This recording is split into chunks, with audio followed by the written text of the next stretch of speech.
নমস্কার সবাইকে এমটি ব্লগে অনেক অনেক স্বাগত। আশা করি আপনারা সকলে ভালো রয়েছেন, আমিও ভালো আছি। আজকে একটা টপিক নিয়ে কথা বলতে এলাম।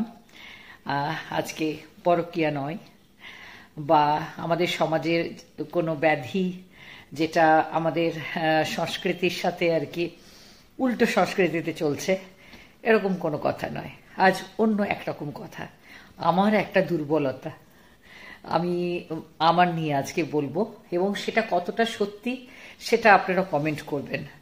কি আমি ঠিক চিন্তা করি কি না, এটা কিন্তু আমার একটা চারিত্রিক আর কি বলবো, আমার মধ্যে একটা দুর্বলতা, উইক পয়েন্ট, আমার দুর্বল দিক। তো অ্যাকচুয়ালি ছোটবেলা থেকে আমি কিন্তু খুব নির্ভীক, মানুষটা খুব নির্ভীক।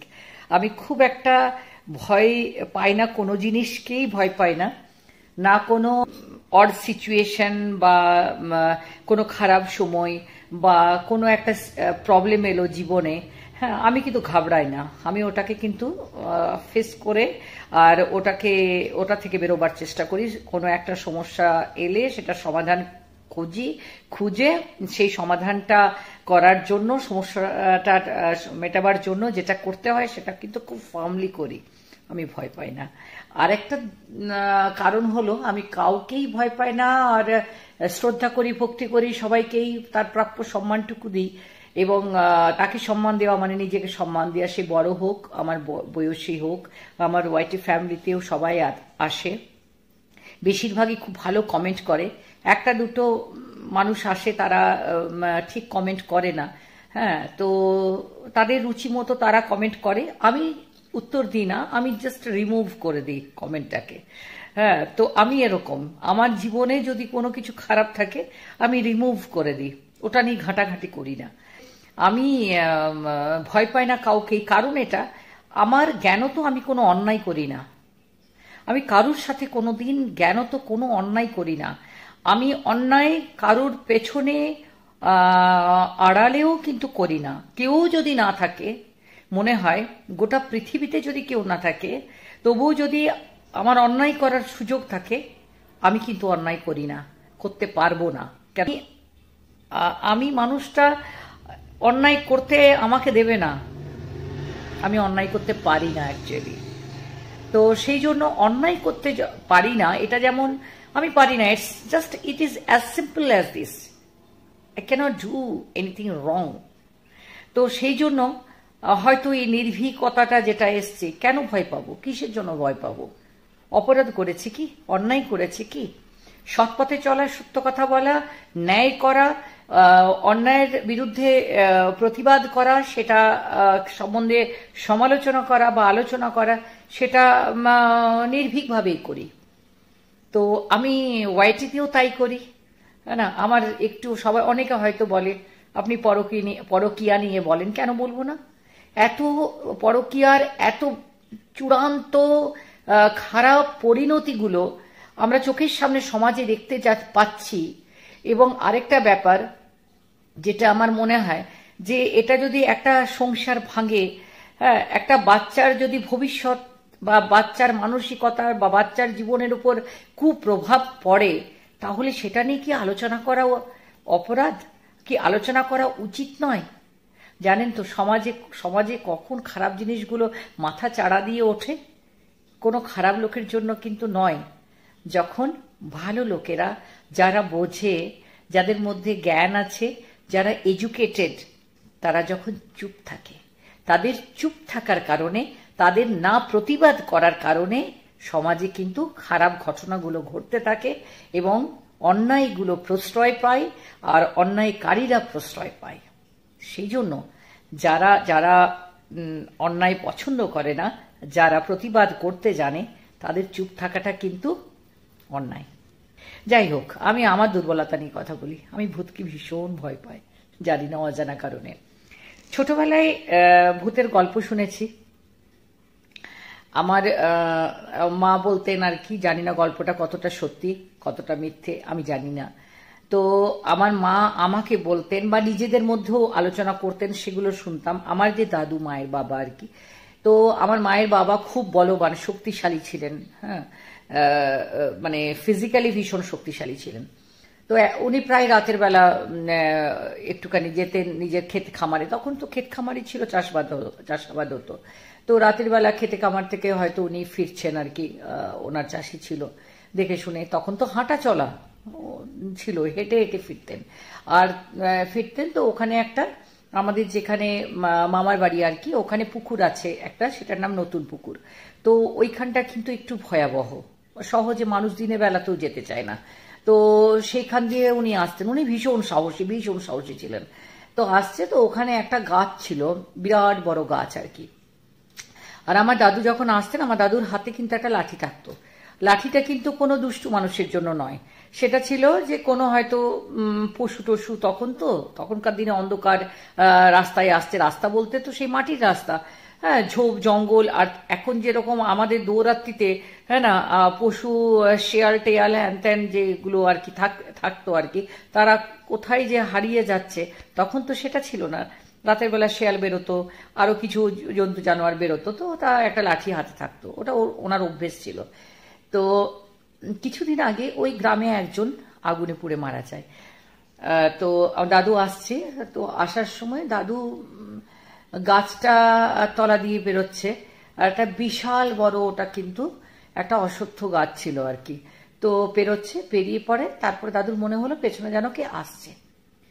তো দাদু পেছন ফিরে তাকিয়েছে, তো দেখছে সেই গ্রামের সেই। তো তখন দাদু বলছে হাট, এরকম লাঠিটা ঘুরিয়েছে, যেই লাঠিটা পেছন থেকে ঘুরিয়েছে ও কিন্তু অনেকটা পেছনে চলে গেছে, বা তাকে দেখা যাচ্ছে না।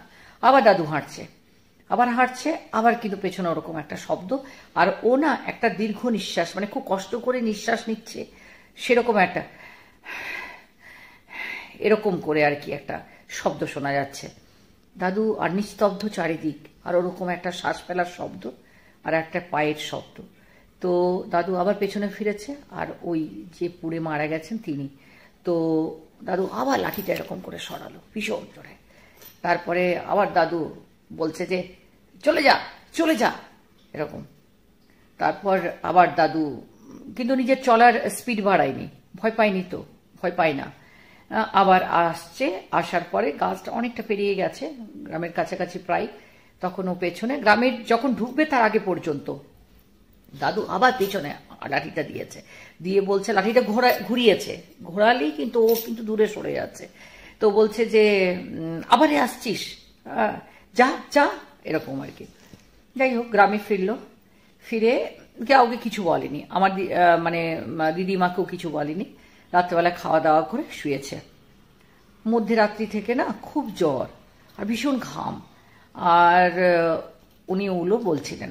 আমার দিদিমা শুনে তো ভয় পেয়ে গেছে, স্বাভাবিক, তখন কম বয়স। তো নিচে গিয়ে দিদিমার যে শাশুড়ি, মানে আমার দাদুর যে মা আর কি, তিনি ছিলেন, গিয়ে বলছে যে এরকম করছে, এরকম বলছে, আপনি চলুন। যে যাই হোক, গিয়ে জল টল দিয়ে জ্বর টট কমিয়ে তারপরের দিন, তখন ছিল কিন্তু আয়ুর্বেদিক ডক্টরই বেশি ছিল আর কি। তো তাকে ডাকা হলো, বৈদ্য আর কি গ্রামে থাকতো, তো তাকে ডাকা হলো, ওষুধপত্র দেওয়া হলো। আর তখন দাদু তার মাকে এবং আমার দিদিমাকে ওই কথাগুলো বলে যে এরকম রাত্রিবেলা হয়েছিল, তোরা ভয় পাস না। আমি ভয় পাইনি।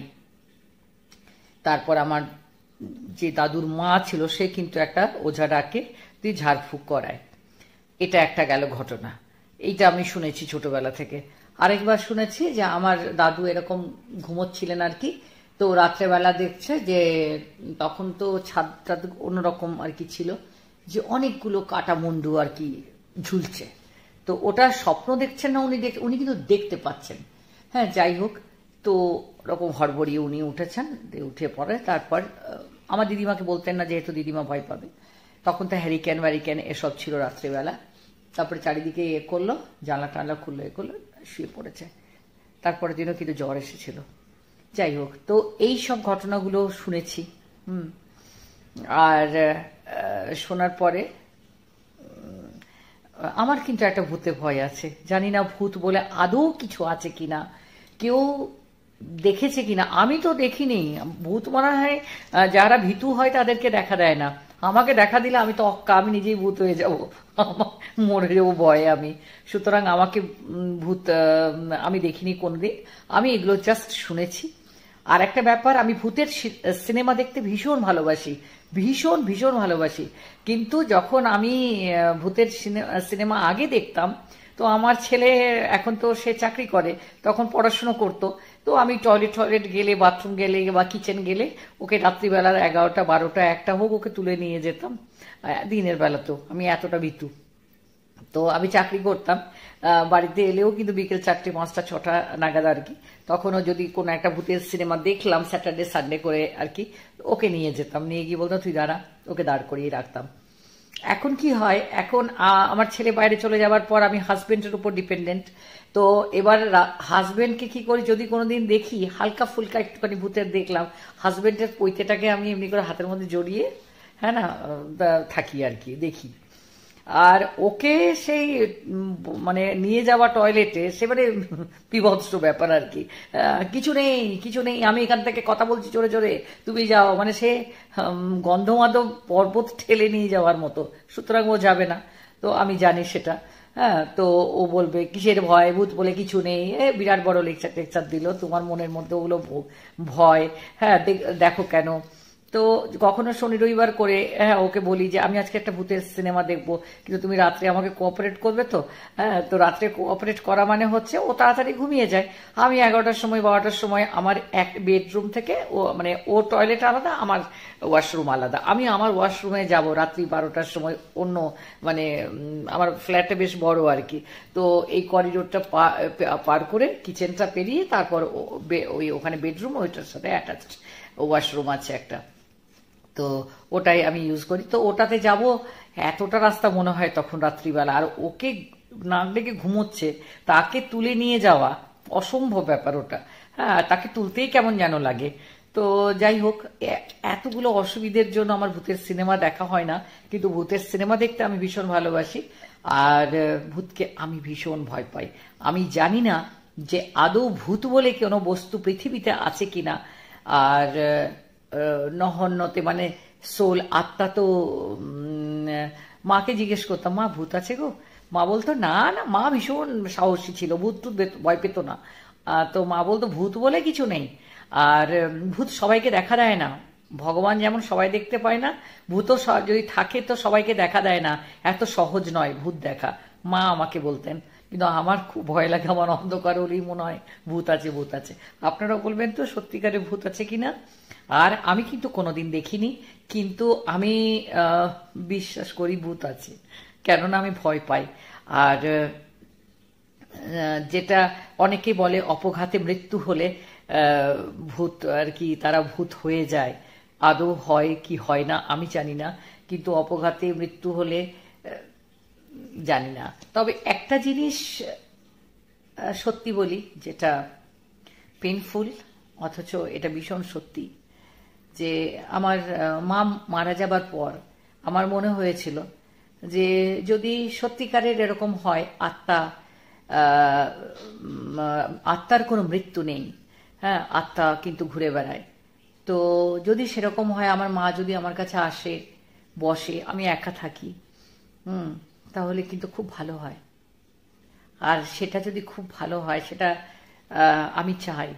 আর সেই জন্য যদি ভূত বলে কিছু থাকে, আর এটা যদি সত্যি যে আত্মার কোনো মৃত্যু নেই, আত্মা যতক্ষণ না পর্যন্ত নতুন দেহ না পায় সে ঘুরে বেড়ায়, সে দেখা দিলেও দেখা দিতে পারে, তাহলে এটাকে শত ভয়ের মধ্যেও কিন্তু আমি এটাকে চাইব যে হ্যাঁ এটা সত্যি হোক। যদি আমার মায়ের মনে হয় আমাকে যদি আসে, আমার কাছে দেখা দেয়, তাহলে আমার থেকে বেশি খুশি বোধহয় পৃথিবীতে কেউ হবে না। তো এটা আর কি, এটা ভীষণ স্বার্থপরের মতো বললাম, কিন্তু এটা সত্যি আমার মনের কথা। তো আপনারা বলবেন তো সত্যিকারের ভূত বলে কিছু আছে কিনা। আর আমার বরের পৈতে ধরে আমাকে ওকে না, ও ঝগড়ার পরেও ওই পৈতে হাতে নিয়ে আমাকে ওর পৈতেটা হাতে জড়িয়ে শুতে হয়, ওইদিকে মুখ করে থাকে, আমি বুঝতে দিই না যে আমি, নইলে ও তো নিজেকে হিরো মনে করবে, সে বলবে বাবা যা ভূতের ভয়েও তো সারেন্ডার করছে আর কি। আমি অতটা, তো আমি পৈতেটা ধরে থাকি, বুঝতে দিই না, কিন্তু বুঝে যায় যে আমি ওর পৈতে ধরে রয়েছি। তো যাই হোক, আজকে ভূতের নিয়ে কথা বললাম। আপনারা আমাকে বলবেন যে কমেন্টে যে সত্যিকারে ভূত বলে কিছু আছে কি না। না, আমার ভয়টা সত্যিই আমার একটা দুর্বলতা, আর কিছু না, উইক মাইন্ডেড। তো একটা উইক মাইন্ডেড আর কি, লঘু চিত্তের একটা লক্ষণ, আর কি বলবো। তো যাই হোক, আপনারা যারা আমার সাথে এমটি ব্লগ দেখেন তাদেরকে রিকোয়েস্ট কি, আমার কথা শুনতে যদি ভালো লাগে, আমার সাথে গল্প করতে যদি ভালো লাগে, আমার সান্নিধ্য যদি ভালো লাগে, তাহলে আমার এমটি ব্লগটাকে আপনারা সাবস্ক্রাইব করুন, শেয়ার করুন, লাইক করুন, জুড়ে থাকুন, যোগাযোগে থাকুন, আর রেগুলারলি আমার রিলস আর আমার এই গল্প আড্ডার সাথে আপনারা যোগদান করুন। Bye bye, see you again, bye, take care.